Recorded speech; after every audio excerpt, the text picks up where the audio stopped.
We're live. Hello, hello, and welcome to the Literary Roadhouse Book Club. Today we're discussing Reservoir 13 by Jon McGregor. I'm Anais, joined by Book Club regulars Gerald Hornsby and Maya Good. Hey, guys. Hi. Hey. And we're also joined by guests. Oh, Erica, this is perfect. I was going to ask exactly how to say your last name. It's fine if this is live. No one cares. The live people are hard. But for the audio, for the clean one, how do I say your last name? Leodis. Leodis. Okay. We are also joined by guest Erica Leodis. She is the author of Empty Arms, a novel, as well as a new children's book series, High Flyers, Rookie of the Year. Erica pens the Indie Way column on the popular fiction writing website Writer Unboxed and is a contributor to Author in Progress, the Writer Unboxed team's first anthology. To learn more about Erica and her work, visit ericaleodis.com. Welcome to the show, Erica. Hi, thanks for having me. Thanks for coming on. Welcome. Yeah, it's always exciting to see a new guest. Mm-hmm. It's great to be here. Thank you. If you want to learn more about Erica, her works, her novels, Writer Unboxed, you can watch my interview with her on patreon.com. For access to guest interviews and other exclusive content, subscribe at patreon.com/Literary Roadhouse. You decide how much to contribute, and every bit helps. So let's just jump right in. So let's start like we always do with the overall impression of the book. Let's start with Erica. Well, this book was not at all what I was expecting. In the beginning, the town, has come together to search for this missing girl. So I expected the story to unfold like a mystery or a crime drama. But instead, we see how this girl's disappearance affects the townspeople. And ultimately, their life goes on with occasional reminders of Becky's disappearance. And so that was not the way I expected it to unfold. But in hindsight, it felt very authentic because I think of cases like Natalie Holloway. And, that case held our attention for some time. And then once she wasn't found, we all went back to our lives and returned to the busyness of our daily lives. And every now and then that resurfaces again. And this really reminded me of that. And so it felt authentic in that way. Mm. Yeah. Gerald? Yeah, I really enjoyed reading it. I loved the style of writing. I found it fascinating. There were issues which we will come on to later, but overall, yes, enjoyed it. Okay, and Maya? I enjoyed it as well, and actually, I'm kind of bummed I listened to it on Audible because I listened to it on Audible because I heard you bitching and complaining in Slack, and I was like, I don't want to DNF this book. And if it's that slow, if it's that much of a slog, I'm gonna Audible this and speed it up. And as I was listening to it, I was like, wow, I really should have picked up the book and read this more slowly because this is lovely. Like Erica said, I unlike most of you guys, I was so busy the last couple of months. I didn't look at the previews. I didn't look at reviews. I had no idea what I was going into when I picked up this book. And I think it helped because I didn't have the expectation of it being a mystery.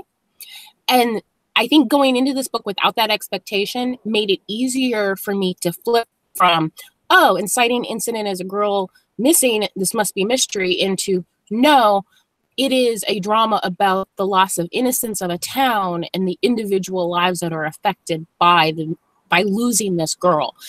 And I think there's a lot of symbolism in this book. I think he uses a lot of poetic techniques that I found fascinating to be used in a novel. And I loved it. Okay. Maya, I'm with you. I actually listened to it on audiobook as well. And I thought it actually added a layer of richness for me because the narrator was British, and this takes place in an English town. And there was almost a cadence to his voice that, you really fall into after a couple chapters. So I really enjoyed the audiobook in one regard. In another regard, there were so many characters that I had to, I don't know if you found this, had to go back and say, now wait, who was that again? It was a little hard to keep track of all the characters. Yeah, my 30-second rewind button got a lot of use, and usually it was because of a name.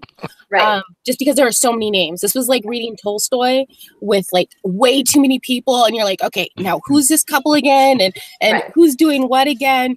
But he still was able to bring me back.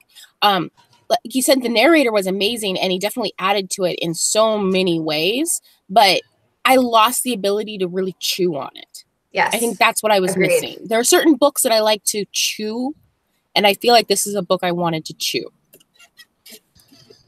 Well, I don't know, because I read it, and I'm wondering now, listening to you guys talk about it, if I would have liked listening to it better. Because maybe when you're listening to it, right, you might get confused with all of the characters coming up, but at least there's some intonation when a quote unquote like twist happens. So I guess I'll be the balance here. I just didn't really enjoy the process of reading it. There was parts where I was like, I see what he's doing, and it's really, really clever. And like Erica said, it's authentic, and that is how things tend to play out. But can this have been delivered in a short story instead of making me slog through the same rhythm every year over and over and over with a minor petty twist for hundreds of pages? Like that, I think that's the monotony that got to me after so many pages. And I'm like, as a short story, or maybe as an audiobook, I might have enjoyed it more. Yeah, I think I'm trying to think, could it have worked as a short story? And I don't think it could have. I think you would have lost that. I mean, part of the monotony, I think, is actually meant. Like, life is monotonous. And there's a sense that adds something. And unfortunately, I can't put my finger on what it's adding, but there's meaning in that repetition over time that I think if you tried to do that in, 20 pages, you would lose. I do think you might have liked it better as an audiobook, though. I think so, possibly. Because the rhythms, the poetic rhythms and the repetition, I can see how if you don't read with rhythm like that, reading it might have just been like, again. Mm-hmm. But hearing the rhythms, you're like, oh, yeah. It's a little bit like music in some places that, I read that way anyway because I read a lot of poetry. Mm. But the problem is, real life does not a good story make, does it? And that's what I was going to say, Gerald. Thank you. Yeah, I think in that respect, it just dragged on. It was. I enjoyed, unlike Anais, I enjoyed the reading of it, and I enjoyed that rhythm. But I sort of, in a way, I stopped caring about anything because it was sort of the same and the same and the same. So interesting and clever writing, and so I continued. There was no point did I think I'd stop reading it. It was the writing was good enough to keep me involved, and an occasional sort of drops of is that significant, and is that a little red herring, or is that a potential guilty party? But so the reading of it, but I don't think it makes a very good story, a very good novel. So I have a question. Because I did have the experience of every time I would start to feel close to a character, we would switch characters. And this book actually isn't that long. It's like 300 pages. It's not a long book, but it feels longer than it is. Mm-hmm. And I'm wondering how much of that isn't the actual length, but our ability to dive deeply into any one of these characters. Because there's just so flippin' many. Like, even in Anna Karenina, we get real close with Anna Karenina. There's a ton of other characters, but we have one character that we can get really, really close to. That is our through line through the story. And in this story, this is one of those stories where I would say the main character is the town rather than any particular character. I'm not sure the town has enough flavor and character to pull it. Well, I was going to say, so just like a little bit of a setup, because so the novel, for people who haven't read it or are coming into this cold, it spans over 13 years in one village. So it's a long time that you're with these characters.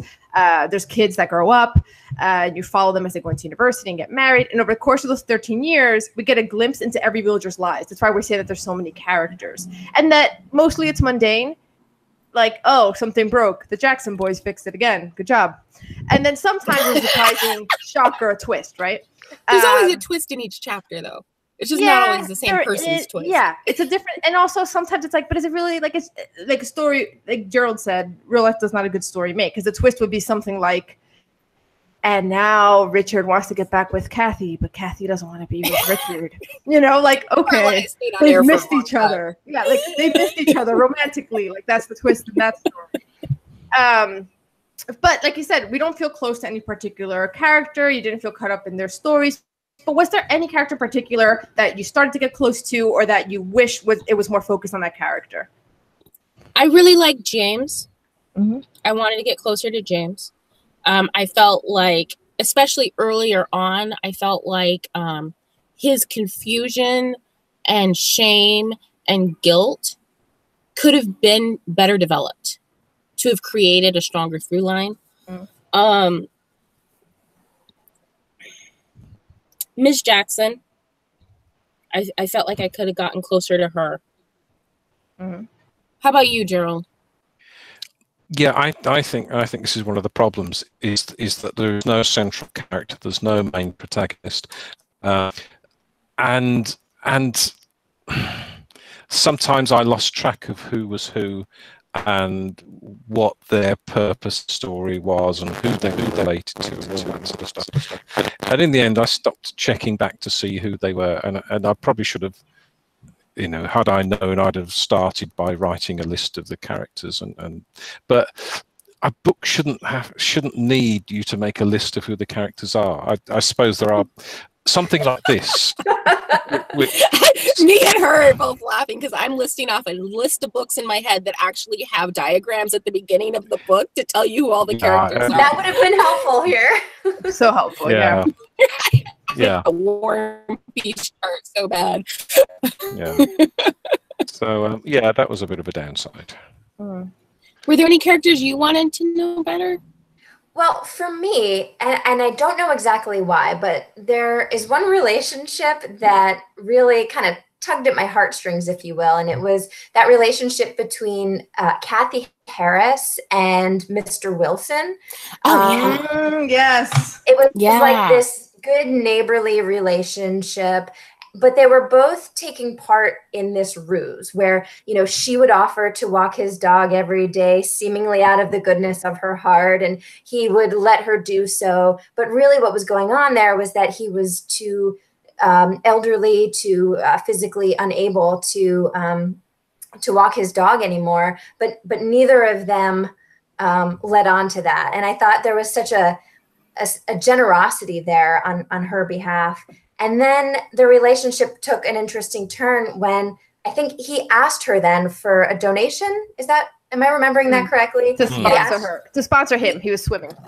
Okay. And so we already see that she's a generous person, but then this turning point comes in their relationship when he asks her to be generous and she declines and they have this falling out. And I just thought, I don't know, that relationship really spoke to me for whatever reason. But I really like how that generosity was examined from a couple different angles. It's funny you mentioned that one because I was pretty frustrated as I was reading it because of the repetition. But sometimes I catch myself in what I like by what is the thing that I'm telling the people around me unsolicited. So I started telling my boyfriend, I was like, oh, yeah, this is so weird. They're fighting over this sponsorship, but she's been helping him all these years. It's completely unfair. So I'm actually getting invested now. I'm actually talking about this. But then again, I sort of got frustrated again because you don't really get close enough into how either one of them feels, why they feel so sure in the stance that they've taken. You kind of, the book's sort of written a little Kathy side because that's but it's a little it doesn't get in deep enough, and then they just sort of resolve it without you really watching how it resolves. It's just, and then one day she starts walking the dog again. So it had a lot of that. That also happened with Suzanne. Suzanne, she's here fleeing an abusive husband. He comes into the shop that she opened up in town. It literally fades to black. Yeah. And the pedophile that gets arrested, spends 6 months in jail, and then nothing. Honestly, that is my only problem with the book. Is the amount of characters for the space allotted. This is one of those books that either needed to have fewer characters, cut the characters in half, or needed a couple hundred more pages, which probably would have pissed off their editor. And I feel like, well, no, because if there were a couple hundred more pages, you would have actually been able to get emotionally invested to maybe some of these characters. And then it wouldn't have felt like a couple more hundred more pages. It would have probably felt shorter. Well, okay, but I'd push back on that, and I don't think he's pulling the punches because he has a limited number of pages. He's pulling the punches because he wants to. Like, I understand his point that this isn't actually about finding the girl. It's about how this village was affected. But like I said... Yeah, but I wanted to see more of how this village was affected. He didn't give us enough space to see that because he kept switching characters. I'm not one of these people that's upset that they didn't find the girl. It's not about that. No, but if you're going to make it about the village, I need to know the village. Right, but what I'm saying is, maybe I'll turn this question to Gerald and Erica, which is, so, you know, Maya's thinking more space would have remedied the fact that we don't get close. And what I'm saying is I think the author, whether he had 1,000 pages or 200 pages, is intentionally pulling back and not letting you get close, because every opportunity he had to give to you, for example, when the abusive husband comes into the store, he doesn't do that scene, not even in 2 or 3 sentences. He just blacks out on that scene. So there's a certain degree to which I think part of his whole life is monotonous is he isn't even showing you the parts of life that aren't monotonous. Like when something's about to kick off, he doesn't show it to you. And I think that was a choice. And what do you guys make of that? Like, I agree. I think that was absolutely a choice. Yeah. Like, so like I'm saying, I think if he were to write it in the way he wanted to write it for 1,000 pages, he would still not be showing you the confrontation. You're absolutely right. Like it would just be 1,000 pages of, the same, more of the same. Yeah. So what do you think, Gerald? Oh, Gerald froze. He froze. Yeah, he told us he was going to have bad Wi-Fi today. Yeah, and he paid for extra good Wi-Fi. That's a shame. He's traveling. He's between apartments, so he's like in a hotel for a couple weeks until he gets the new place opened up. So, and for all our live listeners, the life of Gerald. That would be the polished one. He's in a hotel, I think, and I'm in a van. Yep, this is how we roll, man. I'm home. So, well, something Gerald said earlier, it's a shame he's frozen, but he'll join when he can, is that, and Maya touched on it, like with the pedophile, and there's all these little hints, like, and now the diggers are in Reservoir number 7, and they're like looking in the banks, and oh, here's a cave where there was some dirty magazines. There was all these little places where you're like, is this a clue? Are we going to get back to the missing girl? And he's building suspense. And if you're being mean about it like I am, he's teasing you a little bit. What was that experience like for you reading it? Because Erica. Yeah. Oh, well, it really tested my patience. Especially in the first few chapters, I really wanted to get into the action of it and for something to happen, something to be revealed about this girl's disappearance. And it quickly became apparent within a few chapters that that wasn't going to be the case. So it actually made me examine myself as a reader and my own expectations. And it challenged my patience, which apparently I don't have a ton of, because you really have to have patience, as you touched on, Anais, to get through this book all the way to the end, because we veer off in so many different directions and so few details are revealed about her disappearance. Yeah, I didn't have an issue with it. Within, I think, the 3rd chapter, I realized that that's not what this book was about. And, every time they went into the reservoir, I wasn't thinking, oh, is this where we're going to find a girl? It was more, Reservoir to me was a metaphor. And so I didn't have that expectation that, oh, this is where the girl's going to be. Every once in a while, I'm like, oh, I wonder what happened to her. And, but it wasn't something that like stuck around or changed my experience of reading it in any way. So Gerald, to catch you up, I was saying, sorry. It's okay. This part's getting cut out as I catch him up anyway. So Gerald, the book has all those moments where you think this is a clue, like the thing with the pedophile or the cave with the dirty magazines, and then it kind of teased you. What was that experience like for you reading that? At the time, it was good because as someone who writes crime fiction, that's what you do. You tease people, you drop hints, you drop red herrings in, you lay out a potential number of suspects. So I enjoyed that, and I enjoyed that thinking, oh yeah, it could be him, it could be him, it could be her, all this sort of stuff. So for me that was good, and which then makes the ending of the book so much more disappointing, because for me it was more about I mean, I realise it was. You see, we're coming back to this the weekly podcast. You know, the slice of life story, and is that really a story or is it not? And so, and I tend not to like those too much, and so for that reason, I was disappointed with the ending because I was looking forward to seeing who it was and whether I was right in my guessing, and just to sort of finish in midair and just think, what? So yeah, at the time, so read again, like the reading of it, you know, I enjoyed that, but the ending was a big disappointment. Yeah, and since we're talking about the ending, Erica mentioned that as a reader, you have an expectation. You set up this big mystery in the beginning, you're going to solve it. And to me, if you're not going to solve it, that's okay, but you need to give me something else that's happening, that's exciting. And what I'd say the biggest reason why the ending disappointed me isn't because we didn't find the girl, but it's because the last chapter is nearly identical to a middle chapter is nearly identical to a beginning chapter. So if a story, a plot has a beginning, middle, and end, and things are supposed to be changing and there's a climax and it comes down, but you're just giving me a flat note across the entire story, I think that's my biggest frustration with it. What about you, Maya, with the ending? That's actually why I liked it. You like the flat? I felt like it was a chorus. Like throughout the book, there were certain things that kept coming back. It was like a chorus and a song. And like, you know, every once in a while they would be like, you know, and she was searched for, and then they go through all the places where she was searched for, and it had like this cadence to it. That was like a chorus to a song. And you're right, that last chapter is very similar to the first chapter and the middle chapter. And I think that, again, it was like this book is a song and those are choruses. But I like ambiguous endings. I mean, Gerald, you've read my short stories. I like hardly ever have a concrete ending. So this was my jam. I mean, you say it's a song. You do have an ending, though. That's the thing, isn't it? You have. Only because I keep being told I have to. Well, there's no narrative arc with this. There's a narrative slope and then a plateau, and it just continues along that. So Annalise is spot on with that. And I would say, you said it's like a song. That's great. There's a reason songs are times in minutes, not hours of your life. If a song that goes on for hours, you're like, ooh.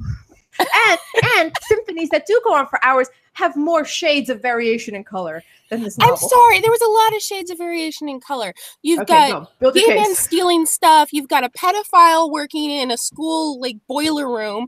You've got people cheating and breaking up and getting back together. New kids getting born. There's all kinds of drama. It's just, you know, spread out over a gazillion characters.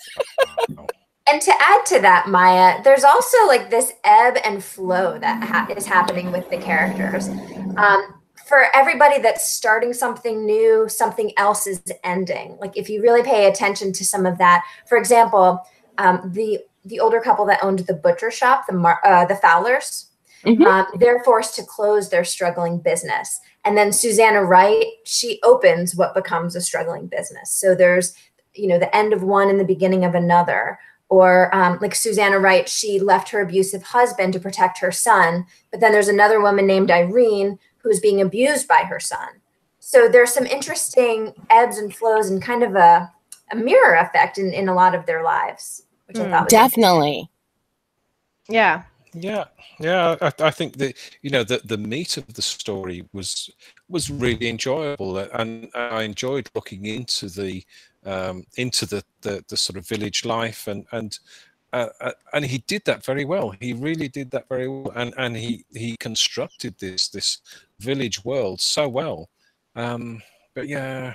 You know, as Erica and Gerald were just saying that, I just realized, you know what, maybe my biggest problem with the way that you're so distant from these characters is that any one of these characters, if the novel was about them, would be compelling. But right now I'm having a bunch of bylines of different novels. So it's the story of Irene, aging single mother, taking care of her abusive son with some sort of mental disorder. We don't know what's wrong with him, but there's something not quite right. Or the story of Suzanne, woman fleeing her abusive husband, moving into a village and starting over. Or right? So like it's like the byline, like this is the story about this. But I'm not going to give you the story. I'm just going to give you the byline to the novel. And I think I think this goes back to Gerald's comment, and it goes to why I like it, is this book is literary fiction. It's not a story. And I think this is something eventually we're going to have a discussion on, because I don't think... But that's not fair to literary fiction, because a lot of literary fiction is story too. A lot of it is, but this one it's art. It is fiction, but it's not necessarily a story. It is comprised of lots of different stories, but at its core, like from beginning to end, it is an artistic experimentation more than it is a novel. It works for me, but it's not going to work for a lot of people, I don't think. I don't go with the sort of artistic experimentation, new wave literary fiction stuff. Just because you don't go with it doesn't mean it doesn't exist. But it's set up. It's set up as a mystery, you know. So right off, a girl goes missing, and there's an investigation, and people are suspected, and but that goes nowhere. It just. I think that is more about marketing, because after I read it, I did look at some stuff, and it seems a lot of people went into this thinking it was a mystery because of the blurb, because of the way it was marketed. But also, I think us as readers, we read so much stuff that when we see something happen in the first chapter, we preload our reading experiences with expectations. So if in the first couple chapters, boy meets girl and they're cute about it, we think we're going to be reading a romance. That doesn't necessarily mean it's a romance. It could be a tragedy. It could be a Greek tragedy. It could be a comedy. It could be a mystery. He could turn around and kill her. We don't know, but we're used to these literature genre conventions. And I think a lot of literary books a lot of them break conventions. It's just that his opening inciting incident is so close to the convention for mystery that it immediately puts us on that train where we think this is where we're going to go. And then when we're not on that train, we're like, wait a second, I got on 9W. I didn't get on 212. But you said it was this train. It's painted this color. It has signboards saying it's going to this destination. You get on the train, and then it's a TARDIS. It goes off on a tangent. It goes off on a tangent. It goes to somewhere different, and you say, well, I wanted to go to that destination, and it's not there. Erica, what do you think of the whole story versus experiment and everything like that? I have to admit, literary fiction is not the genre that I usually read. It's pretty rare, actually, that I read literary fiction. So I have to say, coming into this, I was concerned because I thought you all were going to be loving this, along, with all the critical acclaim that it got. So Anais, I've actually been a little relieved to hear that, as a huge fan of literary fiction yourself, that you expressed some of the same frustrations that I did. Because it was a challenge to get through. However, with that said, I did appreciate that this author was trying artistic expression, as Maya said. And so I really tried to embrace the experience that he was offering. And I tried to look deeper and see what I could take away from the story. Had I not been coming on this podcast, I may have abandoned the story before the end. Yeah, me too. I think that's the beauty of the show. Yeah. It keeps us makes going. us read it. Yeah. Yeah. Well, I was gonna say, when I was at about 80%, because I'm reading it on the Kindle, and I'm noticing it's not coming towards the end, and then 85, and then 90, and nothing's changing, I started to feel desperate. Like I felt like I thought I was losing my mind. Oh my gosh, that's fabulous. I mean, Erica, we have this on our weekly podcast, the short story podcast, sometimes about, should fiction be a story? Should it make sense as a story? And Anais is a great lover of artistic expression as the wacky. It's true. It's not a story, but it doesn't matter because it's so. But maybe it's because it's a longer work, and I think a longer work makes a difference, And that opening is so like. It did everything. It'd be like, dun dun dun. Plus, going back to other experimental literary stuff we've read on the book club, that is, a longer work. famously Lincoln and the Bardo. We all had a disagreement. Like, I think now this is sort of just like evaluating myself as a reader, is if you're going to give me something experimental. Or I also remember we had a big disagreement about Wagons Ho on the short story podcast, which made no sense. And it was like all over the place. It didn't even commit to a time period. It was insane. Remember the story. Oh, you hated it. Everyone hated it but me. I was like, he's trolling us. It's fun. And that's the thing. Like, if you're going to be experimental, for me, you need to make sure you're entertaining me. Like, that's the thing. If you're going to be experimental, where's the lightness? Where's the fun? Or even if it's not light, something dramatic. Like, you need to give me some explosion or pop of color. Or, yeah, it's the monotony, like I said earlier. That's just like, it starts with the reservoirs were like a metallic gray slab. The whole story is a metallic gray slab. And I think that's So tell us how you really feel, Annie. That's how I really feel. I really feel like I get what you're doing. It's an experiment. Might have been better a little shorter, because I think what Gerald was saying, you're setting me up for a certain expectation.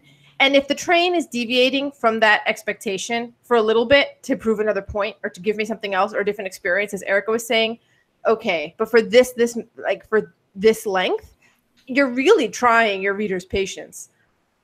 Yeah. Has anyone read any other titles by this author? No, but there seems to be a theme, because I read just the titles, but not the actual books. I didn't know if he typically experimented with structure in other works. I don't know.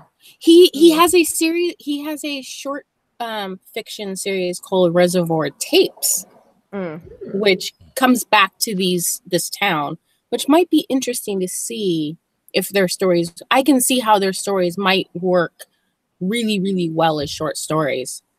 If they're focusing on each of these sort of characters, that could actually work. Like, if you give me the story of Irene, if you give me this. But then it's a very traditional short story then. And I don't think he's going for a traditional novel. You know, frankly, I don't think this issue is the length, because I don't think it's a very long book. But I do think if he had signposted early on that this wasn't going to be a mystery, I think it would have made it a lot more palatable instead of opening the book like an episode of Law and Order. Well, because he did open it like Law and Order. Was there someone that you guys were suspecting throughout the book of the book, or who were your suspects? I'm curious about Gerald, because he reads a lot of mystery. Yeah. Well, I always suspected the pets, obviously, because you do. And yeah, I knew the guy, the caretaker of the school. I knew he was a red herring, because it was a bit too obvious. But there were so many. There were so many sort of strange and quirky characters, and the guys. I can't remember the name of the guy that lived in the caravan in the wood. They were, but the keeper, the keeper, or Sally's brother. Sally's brother, yeah. Yeah. And Clint? I like the bit where, yes, I think it was Clint. Yeah.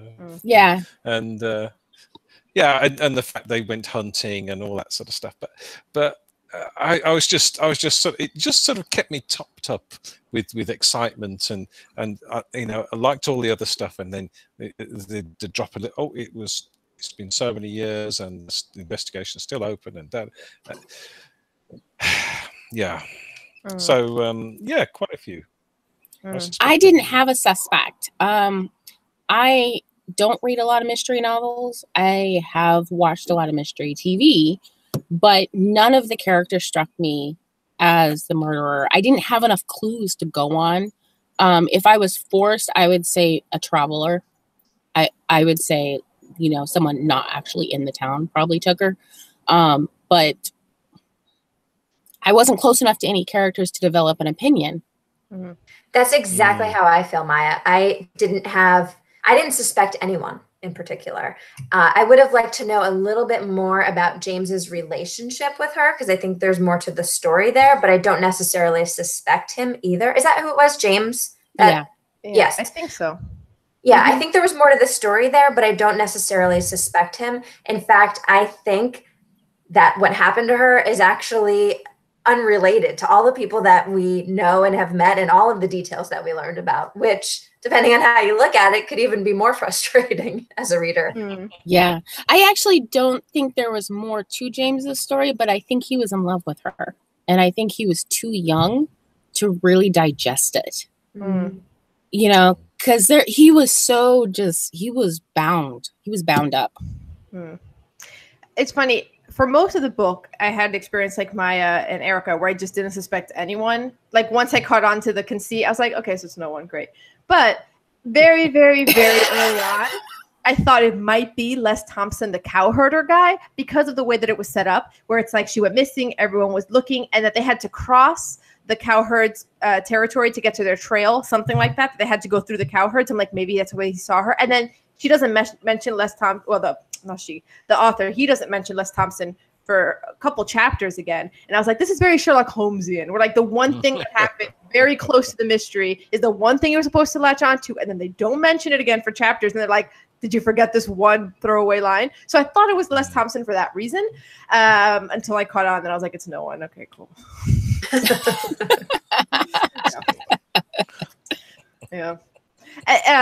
But there were, you know, it's funny, as I was telling someone about this book, they go, the missing girl is the red herring. So she is the red herring. Yep. So girl goes missing. So what? So what? And honestly, like Erica said, that's authentic. Gotta give me something else though, if you're gonna. But anyway, I've said that a million times. So Maya, the reservoir you said was a metaphor or a symbol for what?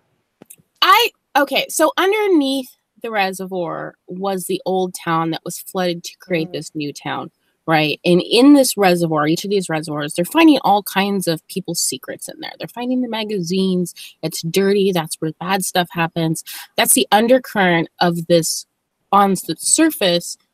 Well, before she was gone, innocent appearing town. And I think that a lot of this story, from the number 13 to the reservoir, is really about that difference between the way something appears and the way it really is. This town on its surface looks very innocent, looks very sweet. Everyone reaches out for everyone else. On its undercurrent, you know, once this girl is missing, it dredges up all the dirt underneath, and we start to see all the problems that are happening. And we see the loss of innocence over time. You know, it's 13 years. These kids grow up. There's more missing girls in other towns. They no longer are able to live with this appearance that life is good. You know, they've lost their innocence, much as a young child loses their innocence when they become a teenager. So I saw a lot of this as metaphor for, you know, that dirty undercurrent and that loss of innocence. What do you guys make of that? The two things. So one, the reservoir having a town in it, so it's representing the sort of like the secrets that are in something that looks very serene, and then the other part, the loss of innocence part of it. Yeah, certainly the first part, the town buried. I definitely see that, and I see that through his writing, he shows you the stuff that happens within this town, within any town really, the sort of things that occur.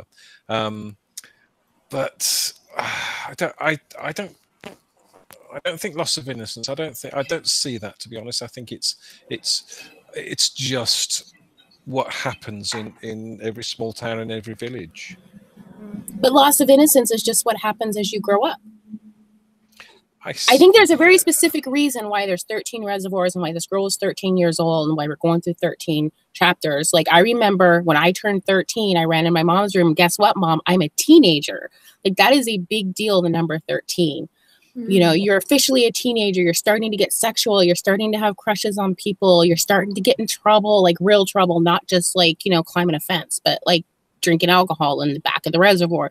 Like, you're starting to do all these things because you're testing things out to become an adult. And I feel like that is way too symbolic for it not to have meaning. What do you think, Erica? I'm glad that you said that, because I've been mulling over, why is this called Reservoir 13? You know, the fact that 13 is an unlucky number, that seems too obvious. But I like what you're saying about 13 really representing a coming of age, a loss of innocence, a turning point. I think that's a great observation, and one that I want to think about a little bit more. I like that. Yeah, I think I'm sort of torn because, like Gerald, I get what Gerald's saying, where I love the idea of, like, what I thought we said was really beautiful about that the old villages of the reservoirs, and you're dredging up these secrets. But then loss of innocence, like Gerald, for me, starts to feel too far conceptually in my head, because it's not like this town didn't have secrets and people cheating and teenagers growing up and getting married and doing bad things. Like, this is just another cycle in a cycle of many generations and many centuries that's been playing out all over England in towns just like this. So the idea that this town was super innocent up until this inflection point seems weird. This town's been here a long time. These kids, you know, everyone has been through this stuff before. So I think, yeah. Mm-hmm.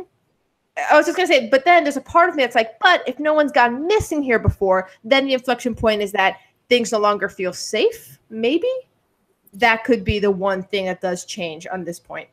I think for me, I look at innocence, like, I think part of it is the definition of innocence, because I actually don't think innocence actually exists. And I've explored this in some of my short stories, where we see children as innocent, but they have this whole internal life going on, and they see way more than we give them credit for, but we perceive them as innocent. So the fact that this town has always had secrets doesn't negate the fact that it doesn't see itself as a town with secrets. It sees itself as a small town where everyone takes care of each other and the kids can go play by themselves, and, you know, and that loss of innocence isn't so much suddenly bad things are happening. It is a loss of blindness. It is suddenly you've eaten the apple. Doesn't mean you weren't naked the whole time, but now you know you're naked.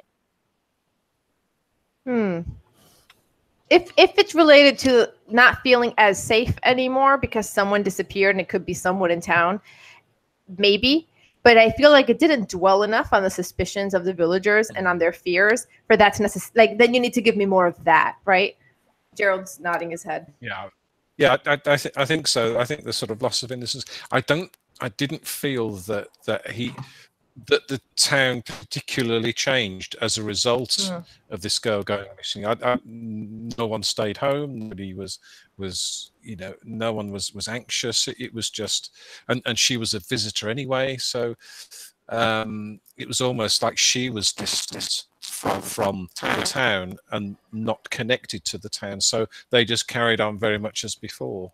And I saw a lot of changes. I saw changes in the teenagers, especially. Like, this was a very traumatizing situation for them. I saw the distancing of adults, what they're willing to talk about, and trying to, like, is it polite to approach? Is it not polite to approach? The suspicions of your neighbors. But also, her going missing is like the herald of, like, the modern world invading this town. Like, all of a sudden, there's reporters in the town. There's news from cities that feel more close. You no longer feel like you're in a small town. It's like that stuff that always happens over there. No, now it happens here. And every time, like, there's a girl missing in some city, they come back to this town to see, you know, is it related? And, you know, years later, they're asking each other, so what do you think? Like, it's obviously still on their minds. And the town itself has changed in a way that I do think it's subtle. I don't think it's like giant neon signs, but I do think that this town's psychological development could be divided in before and after. What do you think, Erica? Yeah, I'm listening to both Gerald and Maya, and I'm thinking that overall, I don't really feel that the town changed. I mean, the town is ever changing in its little patterns that it has, in its routines, in its landscape with the seasons and the New Year's passing. So it's always changing, but I wouldn't say that they were really all that impacted by this girl going missing. In fact, the most anxious I felt from them was when the girl's parents were in town for that year after her disappearance, and the search was still going on. At one point, one of the characters said, like, when is the mom going to pack it up and go home? Something to that effect. that seemed to be like their biggest concern at one point. Like they just wanted to get back to their life. And periodically they're reminded of her disappearance. But overall, I would say I felt they were pretty much unchanged by the whole thing. Yeah. I mean, I also felt like it was a little bit unchanged, but I think, so Maya said that it changed the kids. I think specifically James. And one of the things that I thought was the theme of this book is everyone has like a personal tragedy that doesn't affect the placid, unchanging rhythm of the town, even if people sort of know about it. So I think it's the way, like, here's this big thing that happens to its family, the village moves on. Here's a thing happening in Irene's life, the village moves on. So that's why I think the village didn't change. That's the point. But even if people internally are in turmoil over the things happening in their lives. Yeah, and maybe that is the point, that the village, and with the style of writing that you so hate, is that it's the village life goes on, people come and go, and things happen. And oh, great! Now I have that song stuck in my head, Gerald. I'm restraining. But then this is something. What am I trying to say? So the girl going missing is of national. It's national news. It's of national importance and interest, but not to the village. Yes, you know, the reporters are around, and yes, it affects sort of individuals, but the village as a whole sort of continues. So it's almost just like the village is this huge immovable object. So even girl going missing and disappearing doesn't affect it. Mm-hmm. Yeah. What book? Was it a book or is it a short story I read recently? Or maybe it was a podcast. Some people were talking about a book they'd read. And they were talking about the fact that whenever you lose someone, that they can always spot whenever an author has lost someone recently, because typically there will be somewhere in the book the idea of, I can't believe your life is normal when my life is such shit. Paraphrasing. This realization that, you know, you're going through all this turmoil and everybody else around you is perfectly normal and going about their day. But on the other side, you appear like you're perfectly normal going about your day, and they're going through all this turmoil. And I think this is a really good example of trying to fictionalize this and really explore it. Yeah. I think, are we ready for our one sentence ratings then? Or Yep. Yeah? Was there anything else anyone wanted to add? I was gonna be like, I think that's a good place to sort of end it because we've hit all the questions. Yeah. Can I ask one question? Yeah. Why do we think the author didn't give this town a name? I think it's because it's any town, and it's every town. Any town in England, any rural town, farmer town, England. Like, I don't know. I've been traveling for the last, 18 months, 2 years, and there's a similarity between small towns. And there's something about the flavor, there's something about the culture that it's like, oh yeah, I'm in a small town.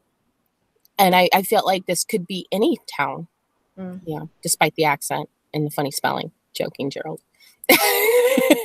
And the well-dressing. Yeah, you know. I think Gerald's froze again. Yeah, he's froze. Oh, he's sort of coming back. There he is. I'm back. Did you have a thought on why this town is not named? I thought it was named. I don't think so. No. I don't think so. It was such a character, it should have been named in your head. Your subconscious named it. Okay. Maybe. So, one sentence ratings? Yes, I'm going to rate it 12 reservoirs. 12 reservoirs. Because it's almost a 13.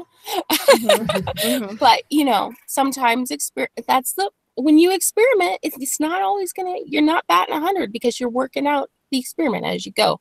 I feel like this is a good book for people that are curious and want to explore this type of fiction and want a book they can chew on. Okay. Erica, do you want to go next? Or?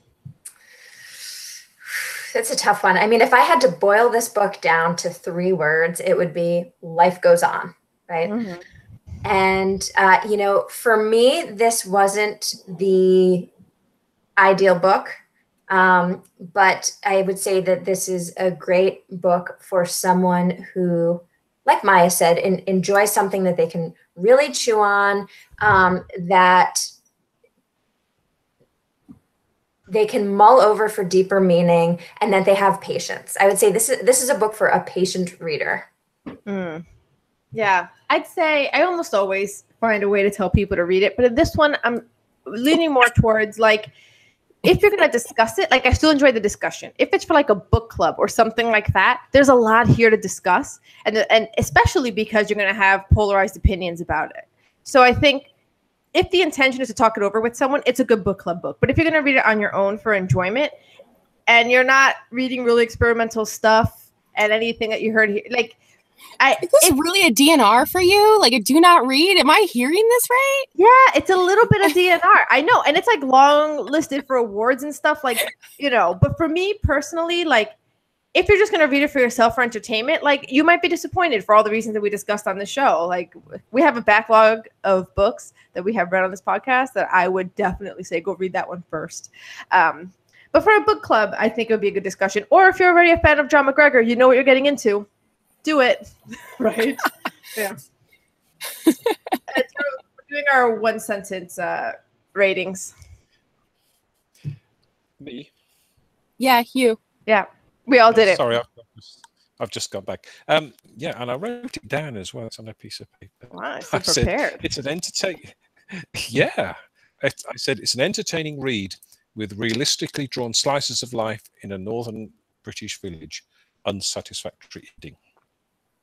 Okay. Wow. One of the sentences. Anais, since this is a DNR for you, would you say it's more of a DNR? Well, no, because you liked Lincoln in the Bardo. Oh, yeah. Lincoln in the Bardo's read it. It's not that long. No. Also, no. Listen. It's a waste of your time. Hours you won't ever get back. No. In June, I went out with like some friends, and one of my friends, I was meeting her boyfriend for the first time. And you know what he was reading? Lincoln in the Bardo. And you know what his reaction was? Amazing. He loved it. You know why he was reading it? Because he was out on a date and he needed to be impressive. No, they've been together for years. This came up casually. That's what dudes do. Oh, no, I'm going on a date. She has a lot of intellectual friends. Let me find a really annoying book that all the people love that I know I'm not going to understand half of it, so I can look it up. They've been dating for years, and she's not reading Lincoln in the Bardo, so it's not. Yeah. Lincoln in the Bardo is this generation's War and Peace, isn't it? It's the book you have on. I liked War and Peace. At least that was funny. So, Erica, I don't know if you read Lincoln in the Bardo, but it divided this podcast because it's experimental. It's got that's putting it shortly. It's got these ghosts that have weird abnormalities. It's got all kinds of humor, including poop jokes. So he keeps trying to do like these Shakespearean, like middle conversations, like in the between the acts and stuff. It's just it's all over the place, but it's fun. It is all over the place. You guys are really selling it. Yeah. I loved it. They hated it. Yeah, we didn't just hate it. We capital H hated that book. I'm here making people read it. Well, anyway, so next month we're reading "Here Comes the Sun" by Nicole Dennis Benn. And as you read the book, let us know your thoughts on Twitter with the hashtag LRH Book Club, or leave comments on our Facebook page or our website, literary.roadhouse.com. We also have a private readers group on Facebook, Literary Roadhouse Readers. So it's a closed group, but if you're a listener, you can join, and there was a link provided in the show notes. And life is full of mundane routines, isn't it? Like the mundane podcast listening routine of leaving a review on iTunes. Not because we like leaving reviews, but because it's the right thing to do. Because reviews make shows better and help others find the gems you love. Also, we don't have the Jackson boys to come do the heavy lifting for us to keep the show going, so we need help from listeners like you. Patrons also get exclusive access to bonus content, such as a video interview with our guest, Erica. Interested? Visit patreon.com/literary roadhouse. Every bit helps. This was a great discussion, guys. It was very good. Yeah, I really enjoyed seeing you and meeting you, Erica. You were great. Yeah, I'd love to see you. Thank you. I enjoyed hanging out with you guys today. Thank you for allowing me to come hang out and talk books. And guess what? We got someone that doesn't normally read literary fiction to read literary fiction again. Yeah. Accomplished. I can die now.